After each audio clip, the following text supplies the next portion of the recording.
Lyca production Subaskaran மற்றும் ரச்சையின் பூபஸ் தயாரிப்பில் உலகநாயகன் நடிப்பில் பிரம்மாண்ட இயக்குனர் சங்கர் இயக்கத்தில் இந்தியன் 2 ஜூலை 12 முதல். திருவண்ணாமலை மாவட்டம் செங்கம் அருகே போதிய பேருந்து வசதி இல்லாததால் பள்ளி மாணவ மாணவிகள் படிக்கட்டில் தொங்கியபடி ஆபத்தான முறையில் பயணம் செய்யும் சூழல் உருவாகியுள்ளது. இதுகுறித்து நமது செய்தியாளர் முருகன் வழங்கிய தகவல்களை தற்போது காணலாம். செங்கம் அடுத்த மேல்பள்ளிப்பட்டு அரசு பள்ளியில் திருவள்ளுவர் நகர், மேல்புதியூர், பக்ரிப்பாளையம், அண்டனூர் உள்ளிட்ட பகுதியிலிருந்து சுமார் 100க்கும் மேற்பட்ட பள்ளி மாணவ மாணவிகள் அரசு பேருந்தில் பயணம் செய்து படித்து வருகின்றனர். இந்த நிலையில் பயணிகள் மற்றும் பள்ளி பிள்ளைகளுக்கென இடம் இல்லாததால் அரசு பள்ளி மாணவர்கள் படியில் தொங்கியபடி பயணம் செய்து வருகின்றனர். இதனால் ஆபத்துகள் நேரிடும் என பெற்றோர்கள் கவலையடைந்த நிலையில் செங்கம் பனைமணிக்கு கோரிக்கை வைத்தனர்.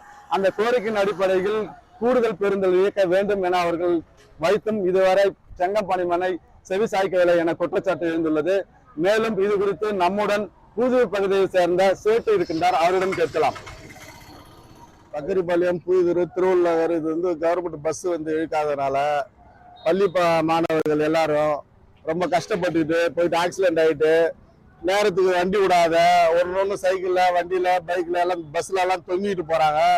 எல்லாம் கஷ்டப்பட்டு போயிட்டு இருக்கிறாங்க. அதுக்கு பேருந்து இன்னும் சிறுத்து பேருந்து இன்னும் விடுறதுக்கோசம் வாய்ப்பு கொடுக்கணும். கொஞ்சம் எல்லா அதிகாரிகளும் கொஞ்சம் சேர்ந்து கண்டிப்பாக அரசு பேருந்தில் போதிய இடவசதி இல்லாததால் இது மீது ஆபத்தான பயணம் செய்து கொண்டு வருவதாகவும் பெற்றோர்கள் கூடுதல் பேருந்து இயக்க வேண்டும் என கோரிக்கை வைக்கின்றனர். பனிமணிலிருந்து இயக்கப்படும் பேருந்து குறைவாக உள்ளதால் பள்ளி மாணவ மாணவிகள் கட்டண ஆட்டோவில் பயணித்து வரும் நிலையில் தனியார் பேருந்து மோதி விபத்துக்குள்ளானதில் 6 பெண் பிள்ளைகளுக்கு லேசான காயம் ஏற்பட்டு வீடு திரும்பியுள்ளனர். இதனால் பெற்றோர்கள் மேலும் கவலையடைந்தனர். மாவட்ட நிர்வாகம் இனிமேலாவது ஆபத்துகள் நேராத வண்ணம் இந்த கூடுதல் பேருந்து இயக்க வேண்டும் என இப்பகுதி மக்களின் கோரிக்கையாக உள்ளது.